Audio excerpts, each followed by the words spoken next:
우리가 읽은 말씀을 바탕으로 해서 천국의 셈법이라고 하는 제목을 함께 가지고서 함께 말씀을 나누겠습니다.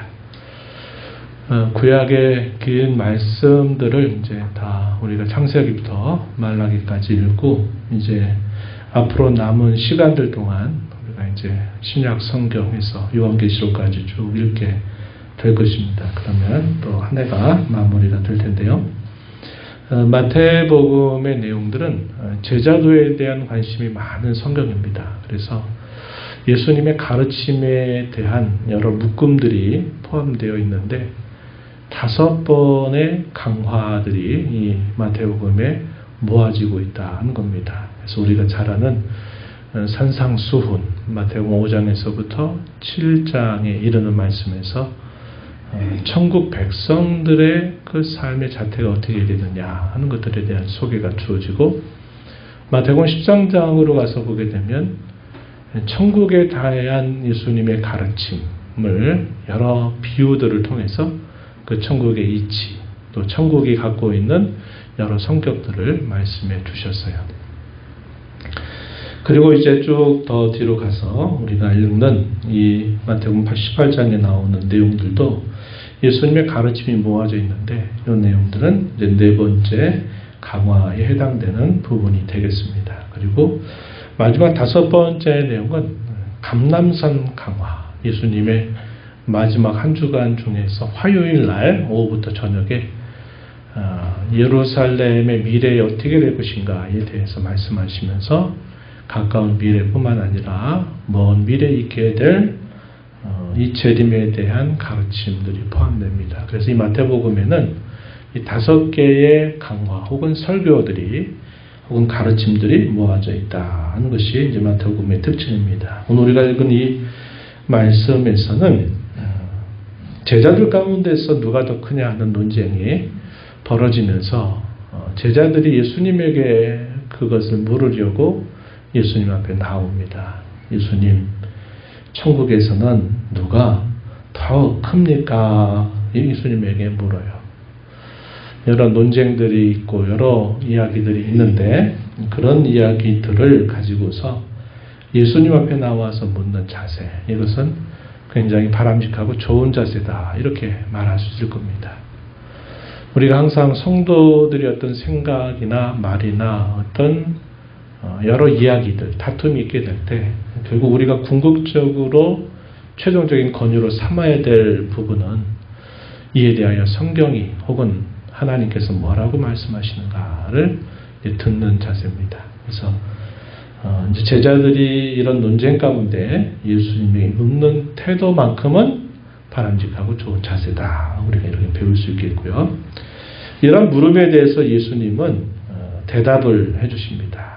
그러면서 어린아이를 제자들 앞에 세우시고 어린아이들과 같지 않다면 천국에 들어갈 수 없겠고 또 이 어린아이처럼 자기를 낮추는 사람이 천국에서는 큰 자다라고 예수님이 대답을 하십니다. 세상을 살다 보면 세상에서 권력의 흐름이 어디로 향하고 있는가?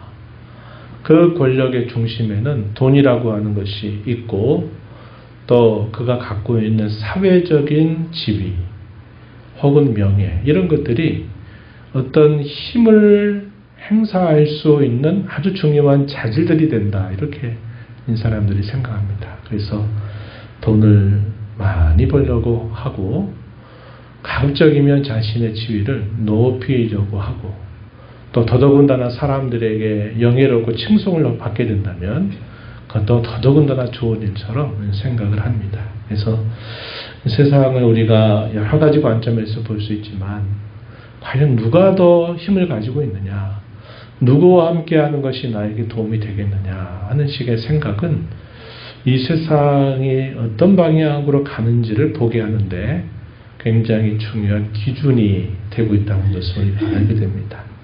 제자들의 이러한 생각들이 여전히 예수님이 이제 십자가를 향해서 더 가까이 나아가고 있는 과정 중에서 이러한 사실들이 제자들에게 중요한 관심거리가 됐습니다. 예수님을 따라 약 3년 가까운 시간들을 동고동락하면서 누가 더 예수님 모실 때 더 큰 자냐 하는 것에 대한 욕심들이 제자들 속에 많이 있었다는 것을 우리가 보게 돼요. 그래서 그들이 예수님을 따르고 예수님을 위해서 자기들의 인생을 걸긴 했지만 여전히 제자들의 생각 속에는 이 세상에서 사람들이 힘과 권력이 어디에 모아져 있는가 하는 것에 대한 관심이 이 제자들에게도 여전히 있었다는 것을 보게 됩니다. 오늘날 우리가 교회를 이루어서 많은 다양한 사람들이 신자가 돼서 교회를 우리가 함께 섬기고 또 교회를 이루어서 이런저런 활동들을 하게 될 때도 사람들이 이러한 세상의 어떤 생각들 이런 것들을 여전히 교회 안에서 행사하려고 하는 일들이 많아요. 그럴 때 우리가 이런 문제들에 대한 올바른 인식과 대처가 없으면 교회가 세상의 여러 모습이나 또 세상의 여러 단체들과 별반 다를 것이 없는 수준으로 떨어져 버리게 된다는 겁니다. 교회 안에서 돈을 많이 가진 사람, 그런 사람이 교회 안에서도 마치 큰 힘을 가지고 있는 듯 그렇게 힘을 행사하려고 하고, 심지어 목회자들이 또 그런 쪽에 두둔을 해가지고 그런 쪽에다가 힘을 실어주고 하는 식이 돼버리면 교회는 그 교회로서의 본질을 결국 잃어버리게 되고 마는 겁니다. 제자들의 이러한 생각과 달리 예수님께서는 천국에 대하여 말씀하시기를 어린아이와 같아야 된다 이렇게 말씀하셨고, 천국에서 큰 자라고 말하는 것도 결국 이 어린아이처럼 자기를 낮추는 사람이 천국에서 큰 자다 이렇게 예수님이 말씀을 해주셨습니다. 우리는 하도 이런 말씀들을 많이 들었기 때문에 이런 말씀들에 대해서 당연하지라고 우리가 대답할지 모르지만 당시 제자들에게는 굉장히 충격적인 일이었습니다. 예수님의 말씀은 거꾸로다. 우리가 생각하는 것과 정반대다. 이런 생각을 그들이 하지 않을 수 없었던 것입니다. 예수님은 앞서서 제자들에게 이 천국에 대해서 말씀하셨어요. 천국에 대한 여러 비유들, 특별히 마태복음 13장에 보면은 많은 비유들을 통해서 말씀하세요. 이 천국은 성도들이 비로소 죽어서 가는 나라가 아니다는 겁니다. 이 천국은 이미 주님의 오심과 함께 이미 도래한 나라다. 이렇게 말씀을 하고 있어요. 이 천국에 임한 증거들이 뭐냐?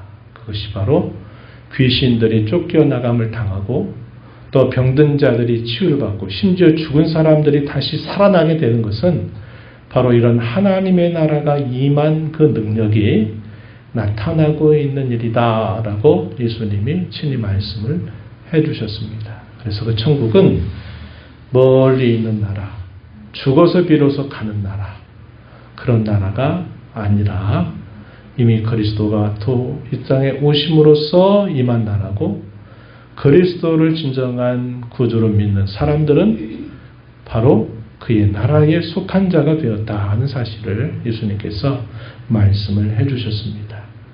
그런데 그 제자들은 이 하나님의 나라가 혹은 천국이 자신들에게 임했다는 사실이 실감나지가 않는 거죠. 실감나지가 않고 그들이 여전히 생각하고 말하는 모든 방법들은 오늘 우리가 본문에서도 확인하는 것처럼 세상적인 생각과 세상적인 모든 그런 가치관, 세상적인 셈법들이 여전히 그들에게 있다는 사실을 그대로 보여주고 있다는 겁니다. 그래서 그들에게 있어서는 자신들이 하나님의 나라에서 살고 있는지 아니면 이 세상에 살고 있는지에 대한 이 분별력이라고 하는 것이 그들에게는 아직 갖추어지지 않은 상태였다 하는 것입니다.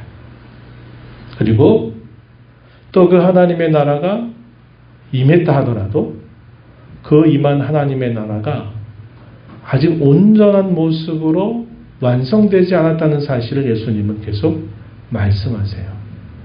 그래서 이 두 가지의 생각입니다.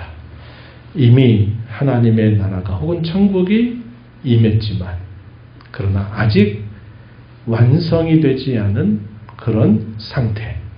그래서 이미와 아직이라고 하는 이 두 사이에서 지금 그들이 살고 있다 하는 것입니다.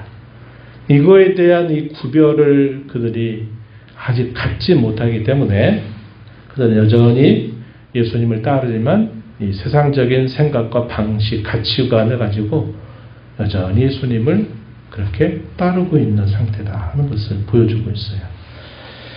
예수님 계속 이어서 마치 꼬리에 또 다른 꼬리를 이어가듯이 예수님이 어떤 말씀하시냐면 먼저 누가 더 크냐 하는 그 물음에 대해서 어린아이와 같이 자기를 낮추는 자가 천국에서 크다 말씀하시고 이 어린아이, 사회적인 약자의 가장 대표적인 대상들이었죠. 이 어린아이를 내 이름으로 그들을 대접하고 영접하는 것은 곧 나를 영접하는 것과 같다. 이렇게 말씀하세요. 말하자면 낮은 자, 또 연약한 자, 약한 사람들을 섬기는 것이 하나님 나라에서는 큰일이다. 이 사실을 예수님 이걸 통해서 말씀하시는 겁니다. 반대로 이런 어린 아이들을 실족하게 만드는 일은 반드시 화를 당하게 될 일이다. 예수님이 이렇게 말씀하셨어요. 심지어 아주 과장된 그런 비유까지도 예수님 말씀하셨죠. 우리 읽어본 말씀일 겁니다. 본문 6절 보면 이 작은 자 중 하나를 실족하게 하면 차라리 연자 맷돌이 그 목에 달려서 깊은 바다에 빠뜨려지는 것이 낫다. 이 작은 자 한 사람을 실족하게 하는 것이 차라리 그 무거운 맷돌을 메고 바다에 빠지는 것이 더 나을 정도로 이 작은 한 사람을 실족하게 하는 것, 믿음에서 떨어지게 하고 그로 하여금 신앙에서 멀어지게 하는 이 일은 대단히 그것은 화를 당할 일이다. 예수님께서 이렇게 말씀을 하셨습니다. 대조를 이루는 거죠. 어린 아이를 주의 이름으로 영접하면 그것이 주님을 영접하는 것과 같지만 이 작은 어린아이 한 사람을 실족하게 하는 것은 차라리 바다에 빠져 죽는 것보다도 차라리 바다에 빠져 죽는 것이 나을 만큼 그만큼 이 일은 화를 당할 일이다. 이렇게 예수님이 말씀을 하시는 겁니다. 그러면서 또 거기에서 꼬리를 물고 예수님이 또 다른 가르침을 또 덧붙여 주셨는데 그게 뭐냐면 이제 우리가 읽은 8절과 9절 말씀이에요. 어떤 말씀이 대뜸 주어졌느냐. 내 손이나 내 발이 너를 범죄하게 하거든. 다시 말해서 너를 실족하게 하거든. 빼어 찍어내버리라. 이렇게 말합니다. 9절에서는 만일 내 눈이 너를 범죄하게 하거든, 실족하게 하거든, 빼어내버리라. 이렇게 말씀해요. 그거 없는 것 없이 천국에 가고 영생을 얻는 것이 더 낫다는 겁니다. 그걸 가지고서 지옥불에 던져지는 것보다 그거 없이 천국에 가는 것이 더 복되다. 예수님 이렇게 말씀을 하신 겁니다. 어린아이를 실족하게 하는 것과 자신의 손과 발과 눈이 자기를 실족하게 하는 것, 이렇게 예수님이 비교해서 말씀을 하세요. 타인에 대해서 다른 사람이 너 때문에 너로 인해서 실족하게 되는 일이 화를 당할 일이고, 너가 너 자신을 어떤 범죄하는 일들을 통해서 너 자신을 실족하게 하는 것도 역시 내가 화를 당할 일이다. 이렇게 예수님께서 말씀을 하시는 겁니다. 그래서 하나의 가르침으로 시작을 했는데 그 가르침에 대하여 답변을 하시면서 하나씩 하나씩 교훈들을 덧붙여 가시는 이런 방법으로 예수님이 가르침을 주고 계시다 하는 것을 오늘 본문 속에서 우리가 확인하게 된다 하는 겁니다. 어린아이와 같아야 된다. 또 어린아이와 같이 자기를 낮추어야 된다. 또 이렇게 작은 어린아이를 영접하는 것이 하나님의 나라에서는 크고 귀한 일이다. 하나님의 나라에서는 너 자신마저라도 내가 죄를 범해서 그 나라에서 멀어지는 것보다 차라리 그것이 없이 내가 그 나라에서 사는 것이 더 귀한 일이다. 이렇게 말해서 다른 사람을 내가 실족하게 만드는 일뿐만 아니라 나 스스로 나를 실족하게 만드는 이 일들은 우리가 이 땅에서 결코 해서는 안 될 일이다 라고 예수님이 이걸 통해서 말씀해 주고 있는 겁니다. 이런 가르침들의 전반적인 내용은 당시 제자들이 그 내용들을 충분히 이해할 수 있는 가르침들이 아니었습니다. 그들이 그 가르침을 담아내지를 못했어요. 예수님이 하시는 말씀에 대해서 이 뜻이 무슨 뜻인가를 제대로 이해하지 못했습니다. 언제까지? 예수님이 그들 곁에 계실 때까지는 이런 사실들을 여전히 깨닫지 못합니다. 예수님께서 약속하신 것처럼 내가 떠나가면 또 다른 보혜사가 너희에게로 와서 너희를 진리 가운데로 인도할 것이다. 내가 너에게 말한 것들을 생각나게 하고 너희를 깨닫게 할 것이다 라고 예수님이 말씀하셨던 것처럼 그들이 오순절에 그들 가운데 임하신 성령의 가르치심과 인도하심을 경험하게 되면서 예수님이 하셨던 이 말씀을 그들이 담아내기 시작하고 이 말씀을 그들이 따라 살기 시작했다는 것이 성경이 보여주고 있는 내용들이 되겠습니다. 여러분들은 이런 말씀들에 대해서 어때요? 이런 말씀들을 잘 담아내고 있습니까? 어떻습니까? 여전히 오늘 저와 여러분에게도 이런 예수님의 가르침은 우리에게 계속적인 도전을 던져주시는 말씀이 된다 하겠습니다. 하나님의 나라에 대한 그들의 생각이 먼저 분명하게 바뀌지 않으면 예수님의 이런 가르침들의 뜻이 뭔가를 이해하기도 어렵고 담아내기도 어려웠어요. 그들은 당시를 살아가는 동안에 두 나라를 동시에 살고 있었다는 것을 알아야만 했어요. 당시에 그들은 유대인으로서 로마의 속국 아래, 로마 제국 아래 그들이 살고 있었습니다. 이것에 대해서는 굉장히 못마땅한 마음을 가지고 있었죠. 그렇지만 예수님께서 오셔서 그들에게 말씀을 주시는 가르침을 보면 하나님의 나라가 임했다고 말씀해요. 앞으로 올 것이다가 아니라 임했다고 말씀해요. 그러니까 당시의 제자들뿐만 아니라 이 이스라엘 사람들은 뭘 알아야 됐느냐?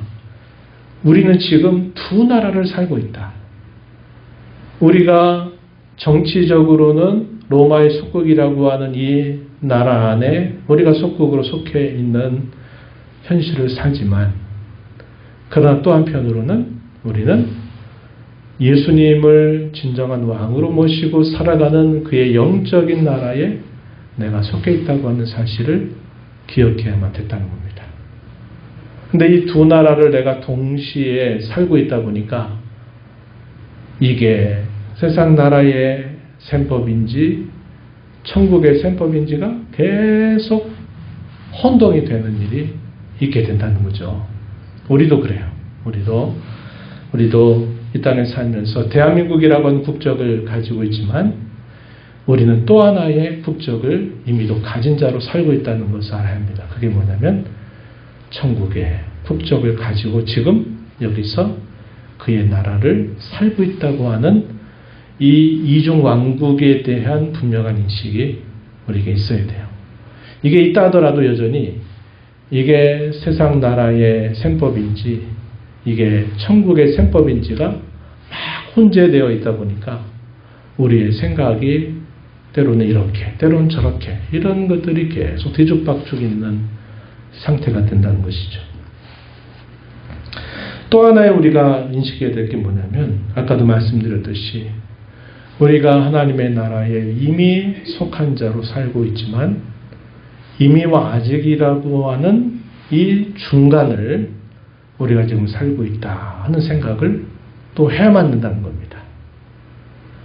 그래서 이 두 가지 이중왕국에 대한 생각, 또 하나는 하나님의 나라 혹은 천국에 살고 있지만 그 천국이 갖고 있는 두 성격, 이미와 아직이라고 하는 그 사이에 우리가 지금 살고 있다고 하는 것을 우리가 인식을 해야 된다는 겁니다. 그래서 우리가 이것을 분명하게 인식하고 우리에게 필요한 것은 내가 이미 하나님의 나라에 속한 자라는 그런 인식을 갖고 이 세상을 우리가 살아가지만 이 세상 속에서 하나님 나라의 셈법 혹은 하나님 나라의 가치관, 하나님 나라의 가르침을 우리가 따르고 실현하면서 살아야 된다는 것을 우리가 배워야 한다는 것입니다.